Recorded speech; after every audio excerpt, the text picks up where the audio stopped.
Coucou les filles. Donc la dernière vidéo c'était donc on avait eu un rendez-vous avec notre gynécologue. Donc on avait décidé de laisser le mois de décembre au repos. Donc ça nous a permis aussi pour ma part surtout d'accepter la PMA parce qu'au final c'est tellement venu vite que j'ai pas trop le temps en fait de me poser des questions enfin voilà. Donc je vous ferai une vidéo d'ailleurs comment j'ai accepté la PMA, comment j'ai fait en tant que femme aussi accepter d'être aidée en fait médicalement. Donc on va venir au sujet de la vidéo, hein. Donc on avait donc notre mois de décembre. Donc on est arrivé fin décembre, donc mes règles étaient prévues le 31 décembre. Et donc moi je m'étais dit, vu que le samedi il est fermé mon gynécologue, je me suis dit au cas où que mes règles arrivent avant, ou même voilà, que c'était vraiment à l'heure, à la rigueur savoir quelle dose et m'expliquer, à la rigueur voir 2-3 jours avant, c'est pas grave. Donc j'appelle et tout, et là, nous sommes fermés pour les vacances de décembre. Comment vous dire que j'étais blasée. Bon, ils ont le droit de prendre des vacances, hein, normal, mais je me suis dit, merde, comment je vais faire? Parce que là, du coup, j'étais dans la mouise, quoi, parce que bon, moi je me disais, je vais prendre les devants, je vais prévenir avant, justement, vu que mes règles étaient prévues le week-end. Enfin, c'est pas grave, quoi. Et donc, du coup, j'ai attendu, et j'ai tombé malade une semaine avant, et j'ai pris des antibiotiques. Et pour ma part, les antibiotiques, côté flore et tous les soucis intimes, les femmes comprendront, c'est la merde, hein. Moi, c'est pour ma pomme, quoi. Donc, j'ai eu quelques pertes le vendredi soir. Donc, je me suis dit, c'est bon, c'est foutu, parce que du coup, mettre un ovule, ça provoque les règles. Donc, j'ai cru que c'était mes règles qui arrivaient vendredi soir. Samedi, pareil, des pertes. Et là, dimanche, j'ai eu super mal au ventre, genre vraiment des douleurs de règles, quoi. Donc, je me suis dit, finalement, c'était peut-être juste des pertes, voilà, dues au traitement. Et donc, j'ai appelé quand même le lundi matin. J'ai eu la secrétaire, elle m'a dit écoutez, venez voir docteur Alain quand même, on sait jamais, venez le voir. Donc j'arrive et tout, je suis à 10 minutes, un quart d'heure à peu près, le temps de trouver une place quand même, parce qu'en ville, la vraie, c'est un peu chiant. Et donc le temps de trouver une place, me garer. Donc je le vois entre deux patientes, toujours pareil, hein. Entre deux patientes. Et donc il m'explique, il me dit vous êtes sûre? Je dis j'ai vraiment eu mal au ventre dimanche. Donc pour moi j'ai eu mes règles dimanche. Donc je lui ai expliqué mon petit souci, que j'ai pris un ovule, enfin voilà, que j'ai eu un traitement, donc ça a pu avoir les pertes en plus. Et il me fait écoutez, on part sur le principe que vous les avez eu dimanche. Mais vraiment dimanche quoi. Je fais oui dimanche, pour moi je les ai eu dimanche. Donc il me dit c'est bon, on est parti. Donc voilà, hein, c'était le 2 janvier, donc on est parti quand on commence 2017 en beauté, hein. Donc il m'explique donc le traitement que je vais avoir. Donc moi je suis sous Purégon ou Puréjon, je sais pas trop comment on dit. Purégon ou Puréjon? Dites-le moi vous, si vous avez ça comme traitement ou si vous savez, parce que j'ai été 2-3 fois à la pharmacie et elles m'ont jamais reprise, donc je pense qu'elles osaient pas, mais bon, il y a sûrement un mot, je dis pas bien. Moi je dis Purégon, alors je sais pas si c'est ça. Donc voilà, c'était la petite minute blonde. Donc il m'explique le traitement, donc comment ça va se passer, donc je vais avoir des échos, donc il faut que je sois disponible, parce que en fait suivant la prise de sang, je sais le résultat, il faut que j'aille directement le voir pour faire une échographie, il faut que je sois vraiment disponible niveau travail.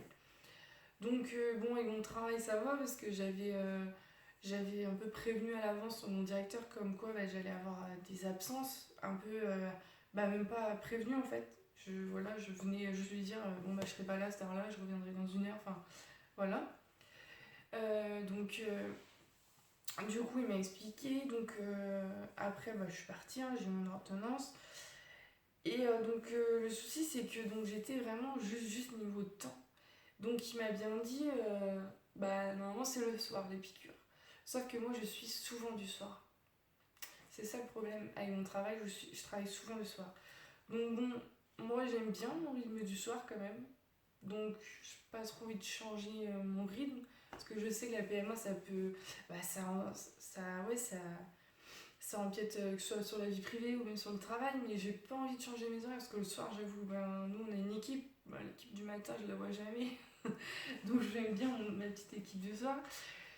Donc voilà, et puis j'ai pas envie que ça empiète trop, quoi. Je pense déjà ça empiéter sur ma vie, donc si un minimum je peux contrôler un peu, ce serait bien. Donc il me dit, bah écoutez, pour ce soir par contre, on est obligé de faire ce soir, parce que il est 11h30, j'étais trop tard pour le matin. Donc voilà, donc j'ai trouvé une infirmière en urgence, d'ailleurs sur Brest, faut la trouver, parce que le souci c'est que du coup je devais faire au travail, un bouton qui se fait la malle, et donc je devais faire au travail. Donc il fallait que je trouve une infirmière qui fasse la piqûre au travail. Donc j'en ai appelé au moins 5 ou 6. Enfin, j'ai même été en voir une, je me suis enrichie. Ah mais on est fermé. Ok, no stress madame, c'est bon, j'ai toqué, vous avez dit entrer. Donc moi du moment où on me dit entrer, c'est bon, je peux rentrer. Hein. Enfin bref, voilà, donc autant dire que ça met bien les nerfs dès le lundi. On est content, mais en fait on nous fout les nerfs 2 secondes après. Donc bon, bref. Donc j'ai tombé sur une et là, adorable quoi. Enfin, là, je lui ai tout de suite expliqué ma situation. Je lui ai dit, bah, excusez-moi de vous prévenir aussi tard, mais là je sors de chez mon gynécologue. Je commence une IAC ce mois-ci. Il faut que je trouve une infirmière pour ce soir. Après, les autres jours, ça va aller parce que voilà. Moi, j'ai ma tata qui est infirmière. Donc du coup, je l'ai appelée. Je lui ai dit, ça te dérange pas de me faire une piqûre? Elle m'a dit, bah non, pas de problème. Donc je lui ai dit, c'était le matin. Donc, moi, c'était entre 8h et 9h. Et ouais, donc l'infirmière, franchement, du soir, super gentille. Donc j'étais au travail normal, hein, donc j'avais prévenu mon directeur comme quoi j'allais une infirmière qui allait venir. Donc il a prévenu le manager sur place qui était là le soir. Donc voilà, donc si je la voyais pas, elle est venue me prévenir quoi du coup. Donc on a commencé donc le traitement. Donc j'ai fait le... Donc j'étais en dose 50 pour le Purigon. Parce que moi, je suis une dose Ostradiol le 10. Hein. J'ai retrouvé les papiers. Donc du coup, j'ai fait la première piqûre donc, le lundi 2 au soir. Après, j'ai fait le matin, hop, le mardi 3, le mercredi 4, le jeudi 5, le vendredi 6, le samedi 7, le dimanche 8 et le lundi 9, j'avais une prise de sang à faire donc pour voir justement le taux d'estradiol si ça allait monter. Donc si je réagissais bien au traitement quoi. Plus une prise de sang pour les sérologies, toutes les sérologies. Donc moi j'avais tout, j'avais chlamydia, j'avais tout quoi. Parce que du coup, pour la première insémination artificielle, ils demandent, le centre de PMA, à Brest, du moins à la Pasteur en tout cas, que ça date de 3 mois pour la première. Après, je crois après il n'y a même plus de délai, si je dis pas de bêtises. Je crois que je vous dire. Non, je n'ai pas la feuille sur moi. Mais du coup, on était juste, donc il a dit, on sait jamais, si c'est négatif, si on fait une deuxième, au moins c'est bon, on aura la sérologie à jour. Donc j'ai fait. Donc je reçois le résultat dans la fin de matinée, parce que du coup moi, même si je me suis couchée à 1h30 la veille, si j'ai fini de travailler à 1h30, parce que bon, je couche pas non plus, voilà. À 7h30 je suis au labo, comme ça je suis sûre dans les premières, donc vers 11h j'ai mes résultats. Donc j'ai eu mes résultats, et là 62, donc autant vous dire que c'est nul. J'étais loin d'avoir une ovulation, hein. Donc d'avoir un follicule mature, du moins un au moins. Donc j'ai appelé, il m'a dit c'est pas grave, on continue. Donc on a augmenté un peu la dose à 75. Donc mardi 10, 75 que j'ai commencé, le mercredi 11 et le jeudi 12, donc du coup j'avais une autre prise de sang à faire. Donc 3 jours après la première prise de sang. Donc j'ai fait ma prise de sang, je suis allée, je me suis dit, j'étais un peu saoulée en fait. Surtout je me suis dit, même avec des piqûres, mon corps il réagit pas, c'était le premier coup de massue en fait. Je dis, ça commence comme ça, j'y suis pas quoi. Donc prise de sang et là résultat 161. Donc là il avait bien augmenté en 3 jours quand même. Il suffisait juste d'une dose plus forte quoi. Donc là j'appelle et tout, donc je lui dis, donc là par contre j'ai vu les résultats tard, parce que j'avoue j'étais fatiguée, j'étais pas allée à 7h30. Et donc je me rappelle je commençais à 15h. Donc j'appelle 14h15, un truc comme ça. Et il me fait c'est pas ouf non plus, mais le taux a quand même bien augmenté. Il a dit, moi je préfère quand même que vous veniez faire une écho, parce qu'on sait jamais. Donc du coup, dans la voiture, hop, je suis allée vite fait donc à mon travail, prévenir mon directeur. Heureusement il était là, parce que du coup moi mes managers sont pas au courant. Enfin si, deux sont au courant. Mais bon, il faut quand même prévenir le directeur quoi. Donc Donc je vais le voir, je lui dis bah je suis désolée, je suis obligée de partir quoi, j'ai mon rendez-vous là à 15h15, il était 14h30. Et donc il me fait bah c'est pas grave, vas-y, enfin voilà. Donc bah je vais, sauf que donc bah j'ai pris un grand verre d'eau parce que là c'était vessie pleine encore une fois, ça on me l'avait pas dit hein. Donc sachant que la vessie doit se remplir à 1 heure avant, bah, je n'ai jamais réussi hein. Donc je prends au travail les grands gobelets. Donc j'espère que je vais pas dire de conneries parce que je crois que c'est du 50 centilitres. Les grands gobelets, bah, restauration rapide, je crois que c'est 50 centilitres. Si j'ai quelqu'un du travail qui regarde les vidéos, elle va se dire ok, ça fait 2 ans qu'elle y travaille, elle sait toujours pas. Non mais c'est 50 centilitres, je crois. Au pire, de toute façon, ça va pas changer notre vie que je me trompe pas. Et donc, du coup, donc, je bois mon gobelet. Donc là, par contre, c'était dur, j'avoue. Surtout que c'est de l'eau du robinet. Donc, j'aime pas trop l'eau du robinet. Et donc, je descends et tout la rue. Donc, j'ai profité même de faire un peu les vitrines parce que j'étais bien quand il était 14h30. C'est à 5 minutes du travail, mon gynéco, à pied. Donc, je descends et tout. Et je sentais que ma vessie était pas pleine, quoi. Et je dis, c'est pas possible. Je vais pas arriver, elle sera pas pleine. Donc je suis passée, il y a mes Odipasta en face de mon gynéco. Et là, j'ai été me chercher une bouteille d'eau, je disais, parce que j'avais plus d'eau du coup dans mon gobelet. Et là, pour vous dire, j'ai même acheté une vitelle. À quel point que je le veux, mon bébé. Hein, parce que je déteste la vitelle. Mais je déteste. Je trouve qu'elle a un goût dégueulasse. Je sais pas si vous êtes pareil que moi, mais il y en a, quand je leur dis, ils me disent, mais t'es malade, Marine. Hein. Mais si, l'eau a un goût. Genre, la vitelle, c'est pas bon. Les parents, on va pas me dire que ça a pas de goût. La Contract, on va pas me dire que ça a pas de goût. Euh, les viands, moi, je n'aime pas trop non plus. Bon, ça va, les viands. Après, vous m'invitez chez vous, je vais boire votre vitelle, hein, pour la politesse. Mais je n'aime pas. Chez moi, jamais vous verrez de la vitelle. Enfin, mon mari va en acheter, mais pas pour moi. Hein. Mais non, j'aime pas du tout. La vitelle, c'est vraiment l'eau que j'aime pas du tout. Donc, j'ai été me prendre une bouteille de vitelle chez Mezzo Pasta. Donc j'ai bu ma bouteille et là bon bah je suis arrivée pile à 15h15 pour mon rendez-vous. Donc la secrétaire a dit bon votre vessie est pleine. Je dis bah je sais pas quoi, j'ai bu mais je pense qu'elle a pas eu le temps de se remplir quoi. Donc j'attends, donc j'ai été sur le fauteuil, j'étais pris entre deux patientes toujours. Et là donc il sort, il fait hop, chut, madame. Et donc j'y vais, bon on enlève le pantalon vite fait parce que là on est pressé quand même. Donc j'enlève le pantalon, tout. Et là, il regarde, il a commencé sur le ventre, l'échographie. Là, il fait un petit souci. Le souci, là, c'est. Et là, je vais, oh punaise, c'est pas vrai. Bah, il n'y a aucun follicule, j'étais pas très surprise. Hein. Je me suis dit, merde, c'est pas possible. Il me fait, bah, la vessie est pas pleine, quoi. Je fais, ah, bah, mais j'ai pas eu le temps. Enfin, j'ai bu, mais la vessie, elle a pas eu le temps de se remplir. Donc, il fait, bon, bah, c'est pas grave, on va faire vaginal. Je fais, oh, super, avant d'être travaillé, il va me faire vaginal. Bon, c'est pas grave. C'est pas très agréable, quoi. Mais bon, là. Donc, il me fait vaginal et il me dit ah bah là c'est déjà mieux quand même, hein, on voit mieux quand même. Il regarde là, donc tac tac, et mon truc il bouge un peu, hop hop hop. Et là il me fait, il me dit ah bah il y a quand même un beau follicule. Et je fais ah bon. Donc j'étais surprise parce que bon, le taux était pas ouf quoi. Mais bon, après par rapport au forum que je vois. En IAC, on demande un moins gros taux d'oestradiol parce que du coup, on a besoin de moins de follicules. Parce que si on a 15 follicules, on passera pas. Hein. L'IAC, ils ne la feront pas. Donc, bon, bah, peut-être que voilà, c'était bien, 161 finalement. Et donc, il me dit, ouais, on a un beau follicule de 18 mm. Bon, moi, je fais confiance. Hein. Je dis, il y en a qu'un. Parce que bon, 2, c'est mieux quand même. Plus de chance. Et il me fait, oui, mais il est quand même très beau, quoi. Je fais, bon, bah, je vous fais confiance. Hein. Et du coup, il me dit. Bah on déclenche. Donc samedi soir, je fais ah bon déjà, vous voulez pas me laisser 1 ou 2 jours, enfin même une semaine quoi. Il me fait ah non, j'ai pas envie de prendre le risque. Genre là vous avez tellement mieux réagi en même pas en 15, une différence de dose de 15, que au final j'ai peur que lundi quand je vous vois vous me tapez les 4-5 follicules quoi. Donc il préférait pas. Il a dit vous avez un très beau follicule, vous inquiétez pas. Donc je suis bon bah ok, hein, pas de problème, hein. Du coup il m'explique, donc vous déclenchez, donc là vous continuez Purigon, et vous déclenchez samedi soir à 22h au Vitrel. Ok, et du coup bah, là, vous prenez rendez-vous lundi avec donc, la clinique pour que bah, votre mari envoie son petit échantillon pour qu'il soit au courant quoi, qu'il faut qu'il prépare un petit échantillon. Je fais bon bah ok, pas de problème, bon bah lundi, hein, parce que du coup bah, nous on allait voir que lundi.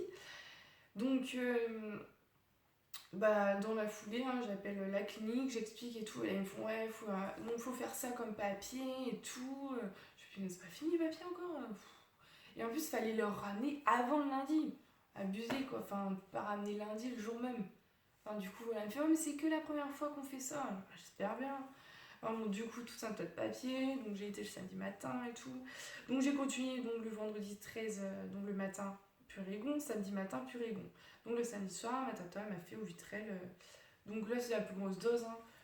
J'avoue, je sais plus. Je vais vous montrer du coup, parce que j'ai gardé ça. Enfin, je garde ça du coup.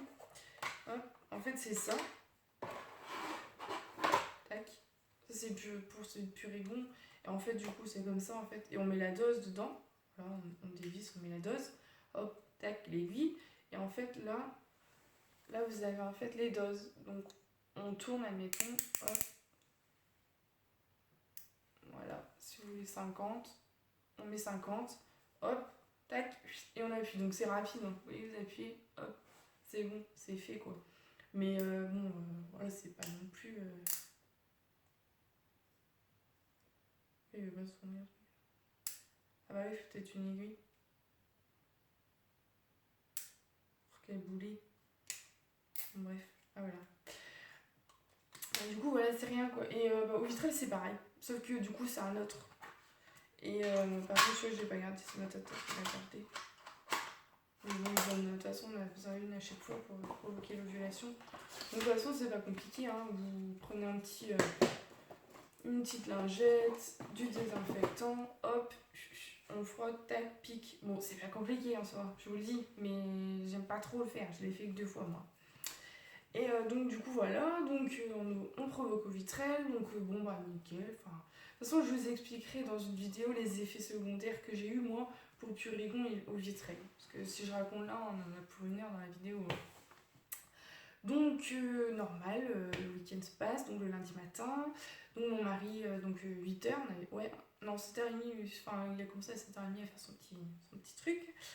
Et donc du coup on va pour 8h à la clinique, donc on arrive et tout.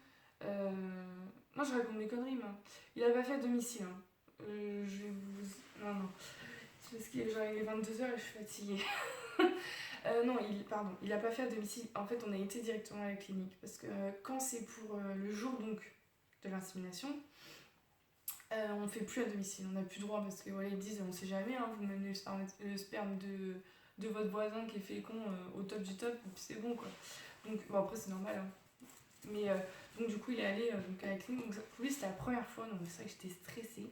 Donc, la clinique Pasteur, bah, si vous voulez, vous pouvez accompagner votre compagnon ou votre mari pour le stimuler, comme ils ont dit. Moi, j'ai pas fait. Enfin, j'ai pas été dans la pièce parce que voilà, il a pas voulu. Enfin, pourtant, je lui ai bien demandé. Hein, j'ai dit, tu veux que je vienne avec toi? Tu veux que je vienne avec toi? Mais non, il a pas répondu. Donc, bon, il fait son affaire tout seul. Hein, chacun son problème, quoi. Donc voilà.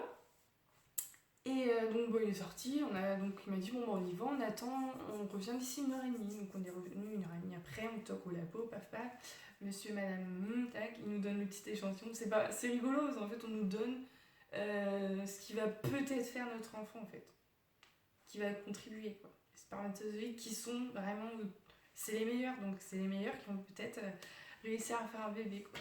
Donc c'est marrant en fait. Je pense qu'il faut prendre à la rigolade maintenant la PMA. Parce que voilà, de toute façon, on va pas faire que pleurer, hein, c'est la vie, enfin, on est obligé d'y passer, donc voilà. Donc voilà, donc on y va, bon, on se dépêche quand même, parce que bon, moi je dis niveau température, même si c'est vraiment, franchement, quand j'ai vu le truc, c'est sorti, c'est bien fait, hein, c'est dans un truc frais, enfin, c'est température nickel. Parce que moi je sais que je stressais, j'étais sur ma page, je dis mais c'est pas possible, on est arrivé chez le gynéco, il y avait 4-5 patientes avec moi, je me dis le truc il va réchauffer, et ils vont mourir les spermatozoïdes et tout. Et là, il y a une fille qui me disait ouais mets-le dans ta poitrine. Alors moi j'étais en robe, vous imaginez, vous foutez ça dans la robe, les gens ils vont se dire elle est un peu ma boule celle-là ou quoi. Donc bon bref, je tenais ça, j'étais bien comme ça, là, je me tenais au chaud. Et bon voilà, c'est... Bon, c'est sûr que j'ai pas mis de peau dans mes seins quoi. Bon, de toute façon ils avaient pas très chaud avec ce que j'ai, mais... Et du coup voilà, donc bon... Je me suis dit, de toute façon, il sait ce qu'il fait. Je pense qu'il ne laisserait pas 5 patientes passer si vraiment il savait que ça risque quelque chose. Donc on a attendu 3-4 patientes, ouais, et après, bon, bah monsieur, madame, nanana. Donc on arrive dans le bureau. Franchement, j'étais pas stressée, parce qu'au final, je me suis dit, le jour est enfin arrivé, quoi. On va peut-être faire notre bébé, parce qu'au final, on fait notre bébé quand on est là. Donc on est arrivé, donc on s'installe, il me fait bon allez hop hop hop, on s'installe, donc lui il est à son bureau et hop tout de suite il a une petite porte pour juste l'examen basique en fait. Donc un paravent et tout, donc je me déshabille totalement, ah oui, bon, j'étais en robe collant, imaginez ça c'est chiant mais bon. On s'installe, position gynécologique, installez-vous, les fesses bien à l'avant, enfin bref, vous voyez le truc. Donc je me prépare, donc je le vois faire son truc, la pipette et tout. Et là, bon, je vois qu'il n'y a pas énormément dans la pipette. Alors je lui demande, je lui dis, il y a beaucoup, enfin c'est bien pour votre expérience. Il fait, il y a les meilleurs, madame. Je dis, ok, ça ne me répond pas à la question, mais bon, voilà, c'est bien quoi. Il a dit, oui, c'est très bien. Donc il allait commencer et tout. Et mon mari était resté assis. Et du coup, bah, mon gynéco, il me dit, vous voulez pas que votre mari soit avec vous? Je me dis, bah si quand même. Et je n'osais pas demander parce que je savais pas si avait le droit. Enfin, voilà, je connais pas, c'est tout neuf pour moi. Donc il appelle, il fait, bah venez monsieur, quand même accompagnez votre femme, on fait votre bébé quand même. Donc voilà, donc je m'installe, mon chéri me donne la main et tout. Et là, je commence à fermer les yeux. Et mon mari me fait, pourquoi tu fermes les yeux? Je fais, bah tant qu'à faire, autant imaginer qu'on est dans un bel endroit, dans un endroit où on se sent bien pour faire notre bébé. Faire un peu, oublier un peu que c'est médicalisé, parce qu'au final c'est médicalisé, quand même un inconnu qui vous insémine les spermatozoïdes de votre mari, quoi. C'est quand même assez, voilà. Donc voilà, j'ai fermé les yeux et je me suis imaginé que j'étais dans mon lit, que j'étais, bah, pareil, dans un endroit où j'aimais bien faire l'amour, quoi. Ouais, voilà, où j'aimais bien faire l'amour. Donc, et voilà, et après il me dit voilà, c'est fini. Donc j'allais me lever, moi, tranquille, hein. Et il me fait ah, attendez un peu et tout, on va laisser faire la route et tout. Donc c'est vraiment pas douloureux, franchement, c'est. Si vous avez fait l'hystérosalpingographie, c'est vraiment la même sensation quand ils nous inséminent un cathéter. Le cathéter. Bon, pas le produit, mais juste le cathéter. Donc c'est fin, c'est. Bah non, c'est même pas la taille de mon doigt. Je pourrais même pas vous montrer la taille, c'est la taille d'une petite paille, vous savez, dans le jus d'orange qu'il y a pour les enfants. Vraiment tout tout petit, quoi. C'est gênant, mais c'est pas douloureux. Et hop, tac, il secoue, tac, faut les mettre des deux côtés, je pense. Et donc voilà, et franchement, ouais, c'est pas douloureux. Et ouais, c'est une sensation bizarre en fait. C'est. Ouais, on a fait notre bébé, peut-être. C'est. Là, peut-être que les deux, enfin, le follicule et les spermatozoïdes, ils vont se rencontrer, ils vont faire un beau bébé. C'est. Ouais, c'est assez particulier, mais au final, enfin, ouais, je pensais pas que j'allais oublier si vite, mais ouais, j'ai carrément oublié. Je me suis dit, de toute façon, si franchement on a réussi à faire notre bébé, je m'en fiche en fait de passer chez mon gynéco en fait. C'est. On oublie quoi. Donc, du coup, là, j'avais de la progestérone. Donc, ça, c'est à mettre par voie vaginale. Donc j'avais jamais mis, hein. Donc ça j'avais à mettre donc du jour de l'insémination, matin et soir, jusqu'à J12. Donc moi je faisais ma prise de sang à J12. Donc voilà. Donc je vais vous laisser un peu sur le suspense. Est-ce qu'elle a marché? Est-ce qu'elle n'a pas marché? On se revoit dans une prochaine vidéo du coup, où je vous dis si ça a marché ou pas, ou si je dois repartir sur une autre insémination. Je vous fais plein de bisous. Purigon. Ou Purgeon, je sais pas comment vous dites ça. Dites-le moi d'ailleurs, parce que à chaque fois que je vais dans les pharmacies, je pense qu'elles doivent bien rigoler, parce que j'ai dit les deux, je pense. J'ai dit une pharmacie Purigon, l'autre Puragon, mais elles m'ont jamais reprise, donc je pense qu'elles osaient pas. Mais c'est sûr qu'il y en a un que je dis pas bien, parce que c'est pas Purigon et Purigon, enfin bref. C'est la minute blonde, je démêche quand même. Et